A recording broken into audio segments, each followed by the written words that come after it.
I love Hate Forest. I love Drudkh. They're both formative acts for getting me into black metal in the first place, and ones which I've appreciated more and more the further I've gotten into the genre, unlike many other early favourites which often require a hefty dose of nostalgia to still hold in the same regard. I guess I have to thank the Russians for allowing a love of Roman Senko bands to be a somewhat acceptable thing to do these days. But yeah, across these two acts, the bloke is in contention for being the individual who's created the most music I like by volume.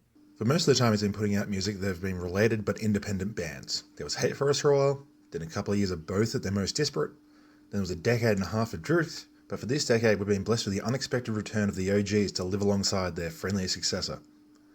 And I don't think it really works.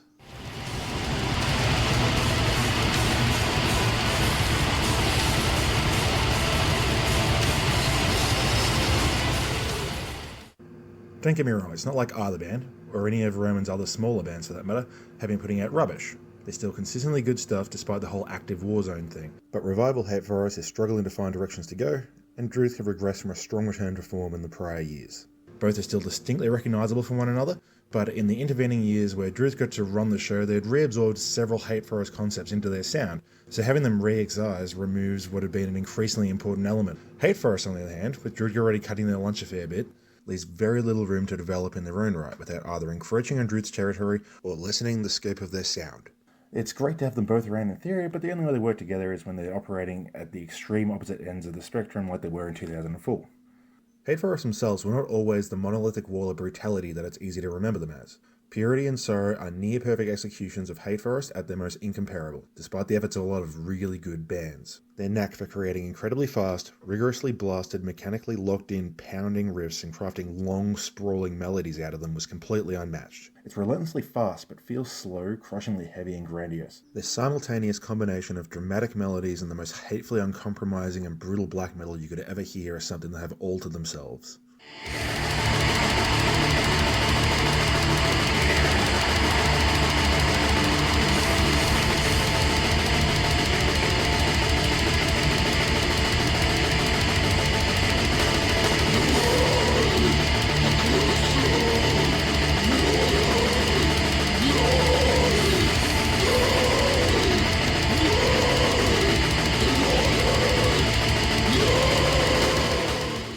When I think of Hate Forest, this is the sound I leap to in my mind. But of course I'm a dyed-in-the-wool death metal guy, so of course I'm going to gravitate to the stuff that kicks in your teeth the most. There's no shortage of people who are ride or die for Sathya who will be quick to point out that they put out 2 other albums and about 35 often god-awful EPs and demos outside of those which tone down the destructive pummeling in favour of more folky atmosphere and sadness. Obviously it's still more vicious than most Drudkh, but the mellower new Hate Forest music is actually more in line with a lot of their older stuff than those of us who mostly listen to the Ultraviolet albums over and over again would think.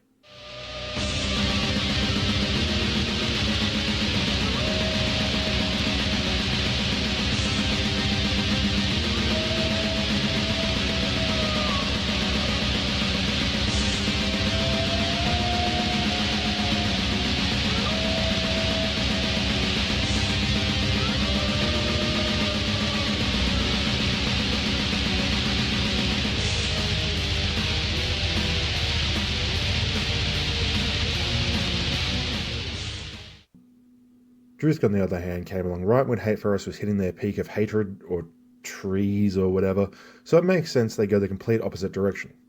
Their opening trilogy of albums are minimalist and have a similar approach to long-form melodies built out of repetitive, denser chains of notes, but instead of being frozen, rabid fury, they offer a slower, sadder, warmer, and more enveloping sound. It's made of similar techniques, but its openly sad and beautiful mood contrasts wonderfully with the hellish violence of the previous act. This is the period where both bands existed together and they kept off each other's toes.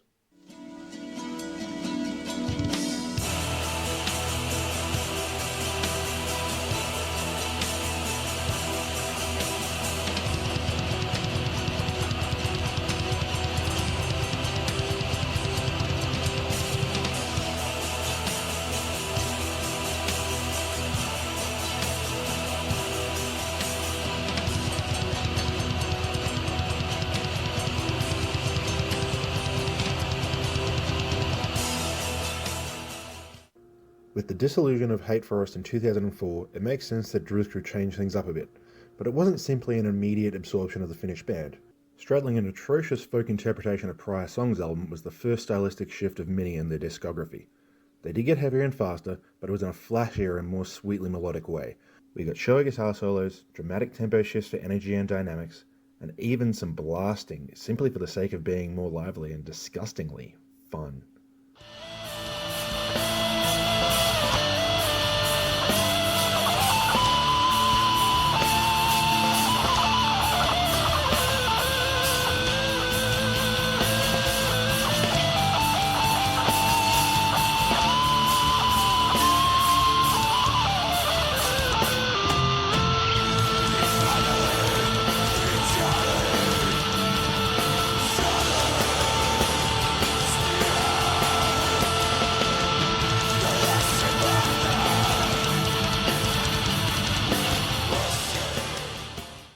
This is really gross for all the minimalism diehards, but I love this stuff and it's my favourite era of the band hands down because I'm a big baby. Their next gear change occurred when Senko got into Alcest.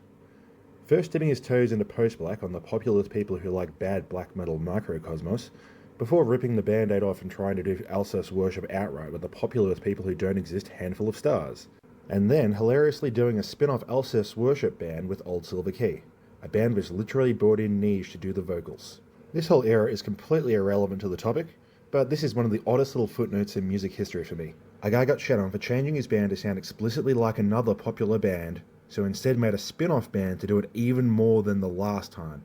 And then he got the singer of the band he's ripping off to join it.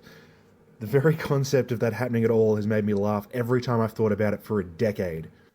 Hey man, so I've been ripping you off for a while, but I just can't do it right. Do you want to come rip yourself off with me? Oui, oui, baguette. Anyway, after that, Drudkh attempted to return to basics with the completely phoned in and by the numbers Eternal Turn of the Wheel, which was met with thunderous, disinterested shrugging from the metal community, and after 5 to 7 albums, depending on your commitment to bittersweet minimalism, of not living up to prior standards, we all kind of moved on. And Hate Forest moved in. Well, not literally. We're still in 2013 here, so the revival was still many years off. But Roman took a break from putting out albums every 6 or so months and rested the band for 3 long years. 3 long years he spent getting pissed off.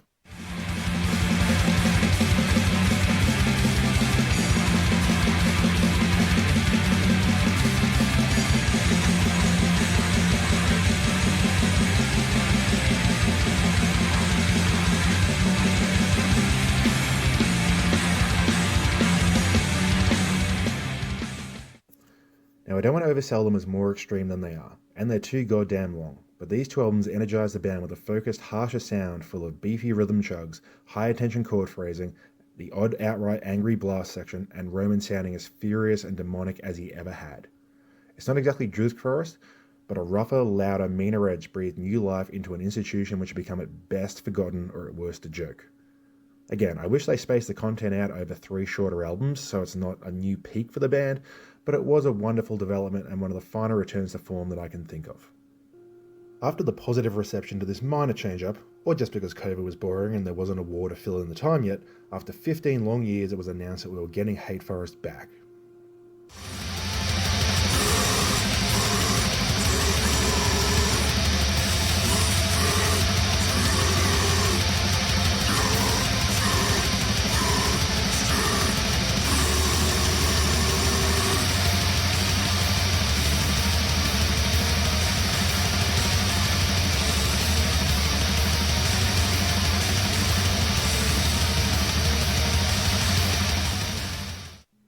You know what?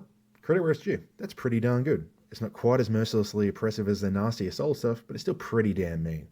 As far as returns go, Hour of the Centaur is pretty much anything any fan could have asked for. It feels like a one-off nostalgia trip with no consideration given to its proximity to Drudkh. It's just doing a Hate Forest record like a Hate Forest record should be done.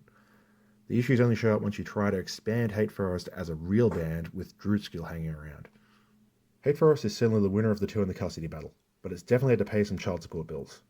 Despite how violent Hour of the Centaur undeniably is, it leans harder into the melody unfurling from the buzzing maelstrom aspect of the band than before. Mellower tracks, like Anxiously They Sleep in Tumuli, honestly aren't that far from the most intense portions of later 2010s Drudkh. Again, this isn't stuff that wasn't part of their classic sound, but it's not unclaimed territory anymore, and something has to give for both bands to justify their existence. On the follow-up Hate Forest album and pair of EPs, the aggression was toned back a little and the melodic side came forward more. This allowed the band to experiment a little, but with a Faro cut short quietly stepping into that space years earlier, it felt less exciting for Hate Forest to move in that direction.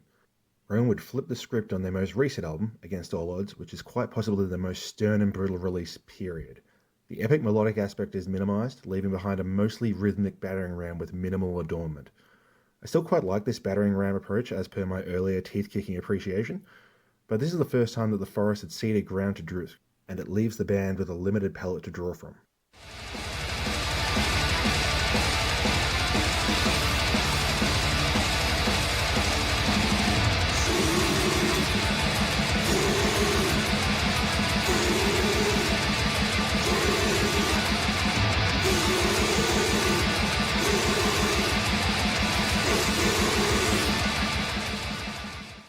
Drudkh, on the other hand, has not had any qualms about ceding ground, and has left them in a rut not dissimilar to their post-estrangement phase, albeit with much more tolerable music. As per the little history from earlier, Drudkh isn't unfamiliar with getting lost in what direction to go with next. They got bored of hyper-minimalism and tried a filler acoustic reinterpretation album. They got laughed at for getting a crush on a cute little gremlin man, so phoned in a by-the-books template album. However, this is the first time it's happened because the toolset has been restricted by the existence of another one of Sanko's bands. Now, Roman has a designated spot for all his faster and meaner riffs, so Drudkh has to move somewhere else. And where is that? I have no idea. Neither does he. So far, the attempt has been to retreat back into a half-assed tour of the 2000s again. I guess there's a degree of novelty in that it's a mix of Swan Road songs and estrangement songs, so the albums have a unique dynamic in comparison to the albums that they're drawing from, but it still put them in the revisiting ideas they've done before and better basket. There's a lot of slower and less angry songs, but they're not as melancholic and sad as the first three were. There's some triumphant and melodic stuff, but it's not as dramatic or as fresh as the first time it got added. There's even some early posty stuff like Microcosmos coming back, and that wasn't so much to write home about in the first place. It's still generally handled at a high enough quality, but it's treading water and plainly limited in range. I find it extremely hard to be excited about what Drudkh have been doing this decade. And that's the dilemma which leaves me throwing up my hands and suggesting we just need to take one out the back and old yeller it. I can't figure out how to have both bands exist and be interesting at the same time. I bring complaints, not solutions. Hate Forest's room to develop in more dynamic, melodic, or less bludgeoning ways cuts into Drudkh's area, but going harsher admits one of their signature traits. Drudkh needs to have its teeth removed, which leaves it retreading old ground which was tread better decades ago. Obviously that band has been stylistically versatile, so there's always the option for them to come up with some new, fresh direction, but that's hard. I just don't see how we get the best possible output from Roman while both acts are up and running. They either clash or feel gimped while actively avoiding said clashes. Again, they're not putting out bad music as is, but I don't think we're going to see anything as good as Hour of the Centaur or They Often See Dreams About the Spring with both actively putting out music. I also have no idea as to which to kill off. I definitely like Hate Forest more, both in classic output and definitely in current output by a large margin, but Drudkh has a history of covering more ground and offers more potential in finding something truly fresh and exciting. Maybe they could do some kind of periodical on-off sequence rather than both releasing things simultaneously. I don't have a solution that won't make one side of the fan base unhappy, but leaving everything as is won't leave anyone fulfilled. Or, hear me out on this one, or maybe Roman's just old now and this is merely a case of running out of riffs and ideas after 30 years in the business. Yeah, it's probably that one.